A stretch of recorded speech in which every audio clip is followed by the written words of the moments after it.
Hi everyone, thanks so much for joining us for How She Does It. On this show, we talk about all things women, money, and power. I'm Karen Feinerman. I met my guest Leigh Gallagher close to 15 years ago at the Fortune Most Powerful Women Summit when she was the executive director. I always admired the scale and the quality of that event, and Leigh was equally adept at organizing and emceeing and asking great questions as a journalist and interviewer, and she was a host to all the women there. Clearly, I was impressed. And we had a warm, friendly relationship, and over the years, our business relationship developed into a real friendship. What started as just spending our 15-minute coffee breaks at the events together became lunches and then dinners, and soon we were confiding in each other about the deepest aspects of our personal lives. If you don't know Leigh, she's had and has a very successful career, starting in journalism at Fortune, as I mentioned, then Google as their Director of External Affairs, and now as a Managing Director at Teneo. Along the way, somehow, she managed to write 2 books, most recently, The Airbnb Story, how 3 ordinary guys disrupted an industry, made billions, and created plenty of controversy. But despite all of her success and accomplishments, more than anything, she yearned to be a mother. We're here today because she made the life-altering decision to have a baby on her own. We're going to get into how it affected her career and her personal life. Her daughter is now 5 as of the day that we dropped this podcast, and the advice that she has for other women who are thinking about doing the same. Leigh, thank you so much for being here. Welcome to the show. Karen, thank you for that lovely introduction. It just makes me think back to how we met, and I'm just filled with so many great memories of our lunches over the years. So thank you for having me here. It's great to see you.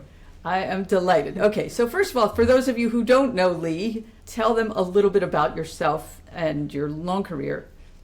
Sure. I mean, gosh, it is long. I was a business journalist for 25 years.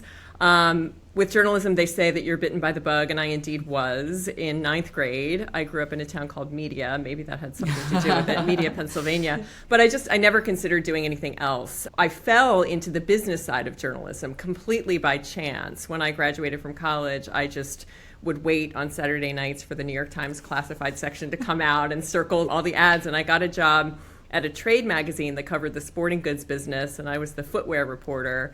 And I bring this up because you make a round of calls to introduce yourself, and you've got all these, have all these chats with the companies you're going to cover. And I remember thinking to myself, all of these companies are using the same acronym, these same 3 letters. I have no idea what this is. I'm not going to tell them, but it's IPO. What is IPO? I mean, I was a 22-year-old English major. That's how little I knew about business. And so, wait, in case anyone doesn't know who's listening, IPO is an initial public offering. It's when a company goes public.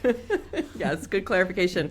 But the wonderful thing about journalism is you just learn and learn. And the more I learned about business, I just fell in love with it. I saw how it made the world go round, all the incredible, colorful personalities. It just lent itself to storytelling so well. And that's just what set me on my career that you described. So I ended up going to Forbes and then Smart Money and then Fortune, where I spent 12 years and really had an incredibly meaningful experience there. Okay, so of all the stories that you've done, what is the one that really stands out most to you? I mean, I would say there's so many. I would say one would definitely be the profile of Airbnb's co-founder and CEO, Brian Chesky, that I did in the early days of Airbnb. And it was really focused on how he taught himself how to be a leader. He was a kid out of RISD who stumbled upon this incredible idea, but he ended up having this very meticulous process of how he taught himself to lead. And that story ended up being the foundation or that led to the opportunity to write a book about Airbnb, which was a really also meaningful experience. So that was one. And if I could say one other, because as you mentioned, a big focus of what I did at Fortune was around women in leadership. One of my last stories there was a big long feature about the role of the COO, the Chief Operating Officer, and why it's so commonly held by women, which was something I'd noticed just time and time again. And I really dug into that and reported it out. And again, the privilege of journalism is to be able to have a thought and a theory and report it out and then write something and put it out into the world. So I really love doing all that. And those 2 are standouts, I would say. All right. So along the way, you took on something else and you decided to have a baby on your own. And I wanted to hear really about what you were thinking before that moment, and then what was that moment where you decided, I'm not going to wait? Yes. First off, Karen, we've known each other a long time now. And as you said, and you were such an important champion of this idea and of me, and a source of really important encouragement. And I'm so grateful to you for that. So yeah, I had a career I loved and a family and friends I loved, but I was missing this one piece in my life, which I just always thought I would be a mom. And then all of a sudden, the ticking clock is real. I guess I hit my late 30s, and then I felt like I blinked and it was my early 40s. My job was going well. I had started to write books, and just, wow, does the time fly. And so it really was this almost a fear of regret that really led me to the decision. It was almost like, my God, if I just continue on this path, which I could see, which was a great path, it would be filled with lots of travel, lots of great more work things, and a wonderful life. But I just thought, for me, because this is something I always wanted, I didn't want to suddenly be 60 years old and look back and think, why did I not do this? I could have a 10 or 15-year-old by my side right now. And so it was really that fear of regret almost more than anything else. And I saw how easily that could happen if I didn't take action. And the funny thing is, I can be famously bad at making decisions. Like, I'm not the person to decide where to go for dinner tonight. I cannot choose a paint color. But this was a no-brainer and a very active choice. It was maybe the easiest decision I made in my life. And again, it's for me. It's not for everybody, but right. It was the right one for me. It's funny how you talk about it when you look about it on it now, because in some of our many conversations, there was this, I don't know if I can do it. And you talk about sort of surrendering something you were holding on to before. And then once you did that, can you describe that moment you described to me? Because I think it's so powerful. Sure, yes. So I had this huge epiphany at one point, which is something I tell people a lot, which is, we spend so many years hoping, oh, will I meet the right person? Will it happen for me? Will it happen to me? And it's sort of so up in the air and up to fate. I mean, when I'm talking about meeting a partner, but by making this decision and by going through all these steps that we can talk about, it's not easy just even mechanically. Right. I just felt 100% like I was just taking all that power back. Like, it's not going to be up to the dating gods. It's going to be up to me. And I'm going to take it into my own hands and make it happen for myself. And I get to decide. Yeah, and that was this switch that flipped for you. It was, yes. Like, I can, oh my gosh, I can do this. I can actually do this. I don't have to, I mean, again, it isn't the way that I thought my life would work out, but honestly, it's amazing. I am so happy I did it. And yeah, it's out there. I know you've talked, and it always struck me as so interesting, the idea of, you said you were free to not have the burden of the decision anymore.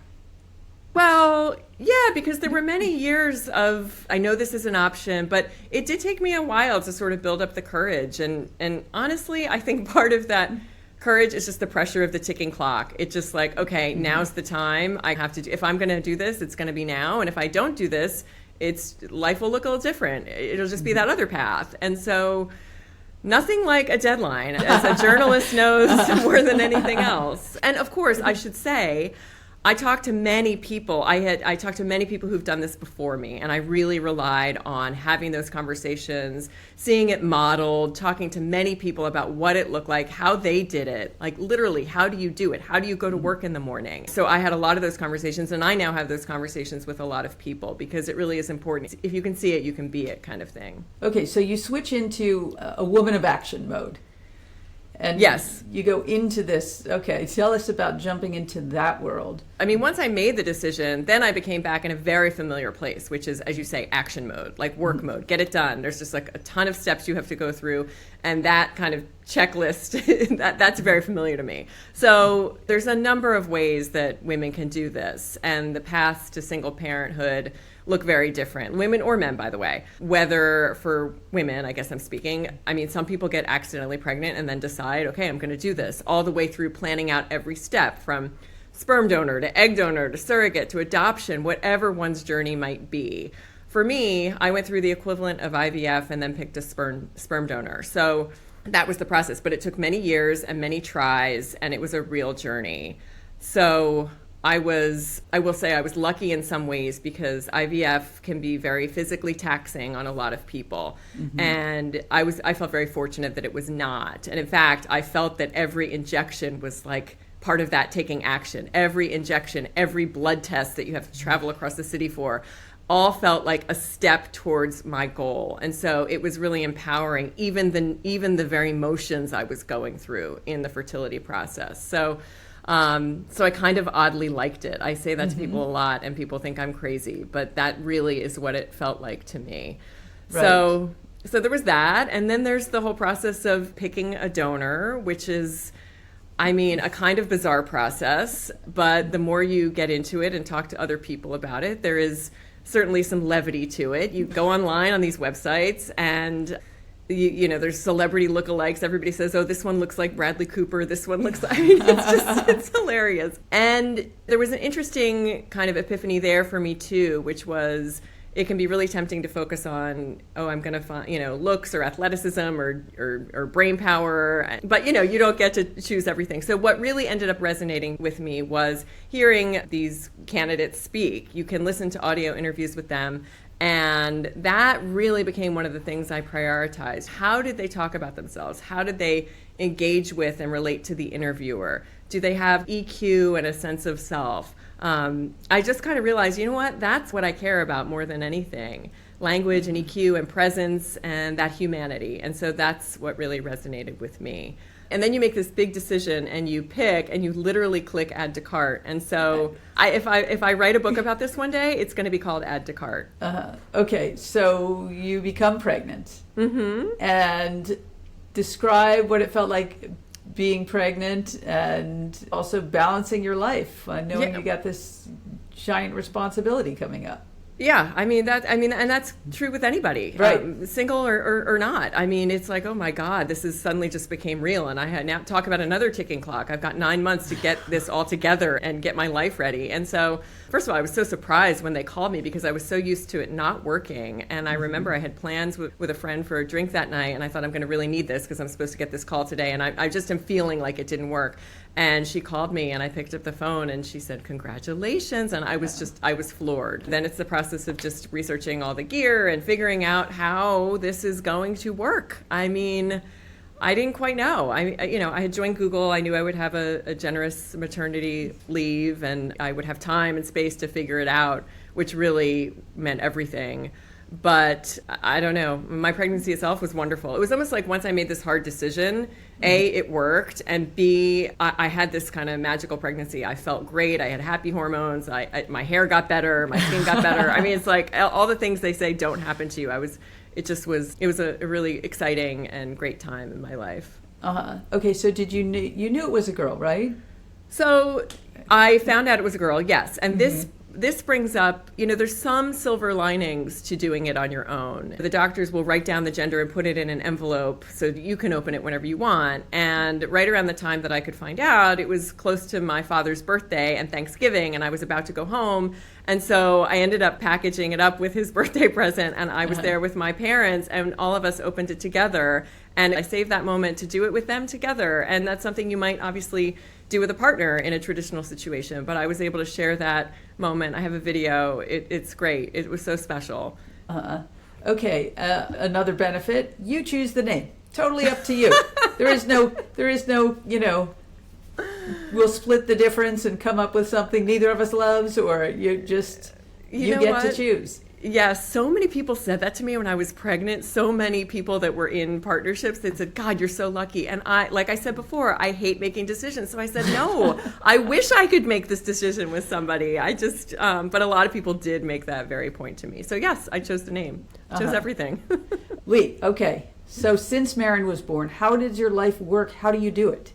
Oh my gosh, that's the billion-dollar question. So there's many ways to make this work. I have a huge network of what we're called single parents by choice, and everybody does it in a little bit of a different way. The way I make it work is with childcare, incredible childcare. I'm very fortunate to be able to have had my nanny, Carrie, for the past 5 years. She's absolutely invaluable, and a few trusted babysitters who are part of our little village. And so that kind of childcare is not an option for everyone, but there's tons of options for people considering this. You can oftentimes bake family into the equation, That doesn't really work for me. My parents are a few hours away, but that's a very common, at least, piece of the puzzle. I know a lot of single moms or dads like me who use daycare, babysitting co-ops. Some people restructure their careers so that they have more time to be home for a certain amount of time and then maybe take a pause or something like that.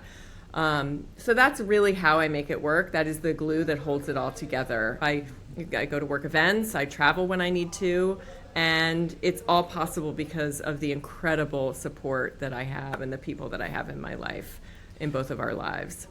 Okay, did you ever recall feeling whether she was sick in the middle of the night and you had to call the pediatrician and you're exhausted, and did you ever recall feeling sort of, I can't do this?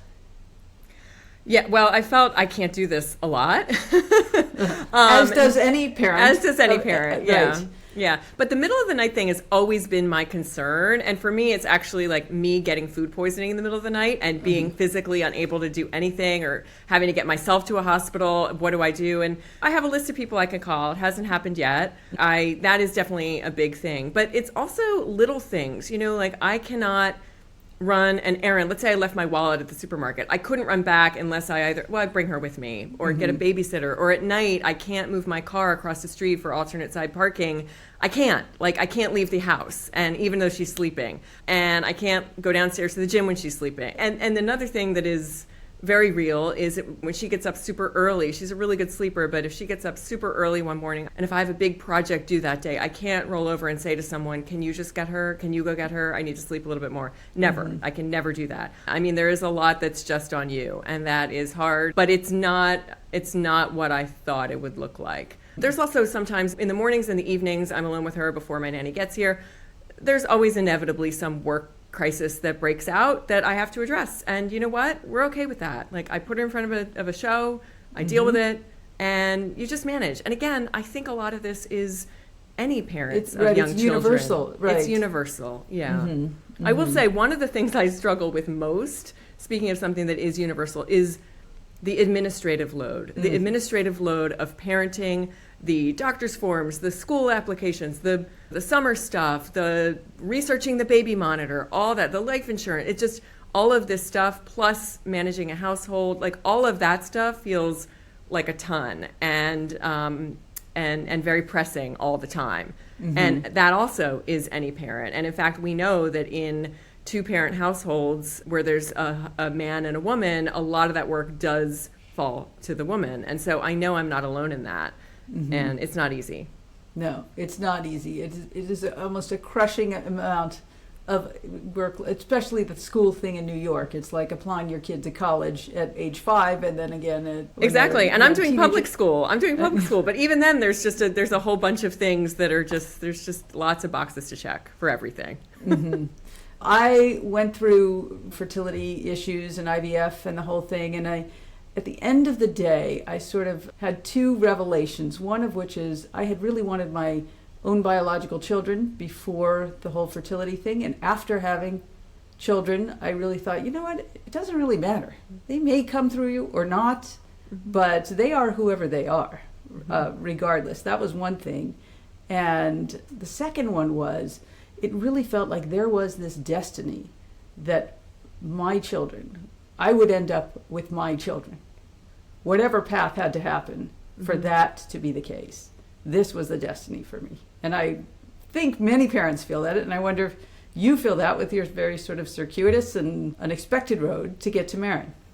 I do feel that very much. This is the child that I was meant to have, and the child you have is the child you have. And it's funny when you think even like big picture, well, if you had gotten pregnant in a different month, it would be a different child. I mean, it's almost too big to think about. So I do agree with that, absolutely. And I also have to say, I mean, having one child, I don't know how anyone has more than one. And so you have 4, and I got to tell you though, 0 to 1, that is the enormity of the leap. Everything else after that is just incremental. It's 0 to 1. You can't leave the apartment and a child alone. 1 or 4. I mean, just things like that. The paperwork is more. So she's 5. Does she ask you about, all right, why do we have a different kind of family or something like that?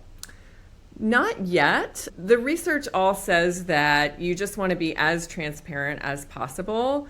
You don't want the child to feel any kind of shame or anything like that. And so the research says you should start literally talking about this openly, literally from infancy, when they can't even understand. But the way I explain it is that mommy wanted you so badly that it takes a few different things to make a baby, and there's some very generous people out there, and I got this from somebody else, and you were in my tummy, and she loves that. And the thing she remembers most is that mommy wanted her so badly. So she walks around the house saying, mommy wanted me so badly. So you don't need to over-explain it, right? That's right. A good enough answer. For now, I think obviously in her classroom, most people have two parents, and she knows that she's a little different. But we always say, we're a team. She says, we're a team. She says the most special things. It's funny. She was in my bedroom the other night, and she pointed at the cover of the New York Times Magazine, which had this big graphic heart on it. And she said, Mommy, what's that? She loves big graphic anything.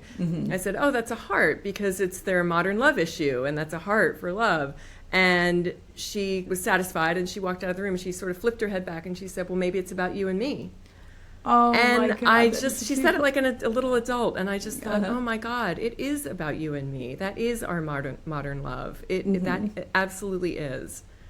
Oh, that's so sweet. All right, so what sort of advice do you have for people who two groups, one who are struggling to make the decision you did, and some who are struggling on that night when their child's crying and wondering, how am I going to do this? Yeah, I guess for people that are considering it, I would say, just do it. Or don't, by the way. It's completely fine to evaluate this and decide, you know what, it's not for me. I've spoken to many people who've landed there, and that's also totally okay. So I would say talk to people who've done it before, for sure, and I'm always happy to have those conversations, so anybody should feel free to reach out to me. I would say another thing that really helps is to pull the camera back and think about your life, not tomorrow or in 6 months or when you have a newborn, but in 10 or 20 years. Do you want a teenager or a 20-year-old at the table with you? That can sometimes be a helpful framework because it just sort of really broadens the perspective a little bit. And then, I don't know. Then just figure out how you're going to do it. Figure out what your kind of care solution is going to be and what your work solution is going to be. And start thinking about that. And I would say, honestly, that's the easier piece of it. The harder piece is just coming to the decision. But one thing I'll say there is that, one thing I learned over the course of thinking about this for many years, I remember when I was in my 20s, there was someone in my office who had done it, who was in her 40s. And I remember thinking at the time, God, I would never do that. It looked so scary. And I was like, wow, I would never do that. And then when you're actually knocking at that door, it's not scary. It's, oh, this is the option for me. This is what I'm going to do. So, and at every turn, there's all kinds of things that look that way. And, ooh, do I want to do that? And then once you're there and that is the best option for you, it's not that scary. And I don't even like to use the word scary because this is a wonderful thing. We shouldn't talk about it being scary, but maybe just not the way you expected to do it. I am so happy and fulfilled, and I'm really glad that I made the decision I did. I just feel like we talk a lot about the challenges and the late nights and the early mornings, but for all of that, I'm very, very aware that one day, not so far from now, she's going to be out of the house. And I'll be very sad, and I will pine for these days and these problems. And I am very aware of that, largely because a lot of people my age have older kids who are leaving the nest right now, and I see them go through it. So I get to be the benefit of that and know that even in those tough moments, this is the special time, and it's not going to last forever. And so I just try to hold on to that. You're so right. I have various states of the nest right now, and the fuller the nest, the better for me. So I know exactly what you're talking about. Okay, Leigh, this has been such a good conversation. This is a lightning round. The only challenge is you just got to answer off the top of your head. Don't think. Okay. For a thinker like you. I don't know. Okay, I'll try. Right. Okay, would you rather take your daughter to the playground or a museum? Museum. Okay. Airbnb or hotel? Airbnb. Sam Bankman-Fried or Elizabeth Holmes as a story? Oh my God, Karen, that's a good one. I think Elizabeth Holmes. Okay. Would you rather give an elevator pitch to a CEO or give a speech in front of thousands? Speech in front of thousands.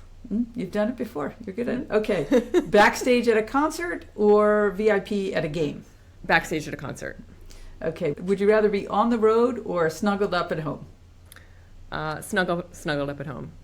Okay, I got to say, though, as a mom, sometimes that one night on the road alone in a hotel, It's pretty great. Oh, I get that. I get those yeah. nights. Yeah. Yes. Okay. Would you rather write a hard-hitting investigative piece or a nonfiction book? Oh my God, that's tough. Those are my two loves. I would say nonfiction book. Okay. I mean, that is a hard thing to do, and you've done it many times. Okay, last couple. What have you changed your mind about in the last year? Oh my God. Leaving butter out of the fridge on the counter. I get that all the time. That's the answer most commonly said here. I'm passionate about it, actually. How did that happen? It was actually during the pandemic, so it wasn't in the past year. But I don't know. My parents do that at home, and I've always kept it in the fridge here, and we just left it out. And I love toast, and it's so much easier to spread, and butter's just easier to use when it's out there. And it's perfectly fine. It's not going to go bad. That is a great answer, I got to say. All right. What is the best investment you've ever made and the worst investment you've ever made? And it's a very broad definition of investment. Could be anything. Look, we didn't talk about the financials. I had good insurance, but I racked up a lot of credit card bills. But it was the best investment I ever made in the journey getting me to my daughter. The worst investment I ever made, I mean, there's so much baby gear that I bought and didn't use, so probably something in there. Mm-hmm. All right. So where can our listeners find you? So on LinkedIn, I'm there. You can find a little bit more about me on the Teneo website and a little bit more about the work that we do. And you can go to Amazon and look for my 2 books. But yeah, those are the main places. Okay. All right, Leigh, thank you so much. I mean, I always love seeing you, but thank you for taking the time with us today. And it's a really important topic, and I'm so glad we got to it. Karen, thank you. I'm so touched and grateful for your interest, and it's great to see you as always. So thank you.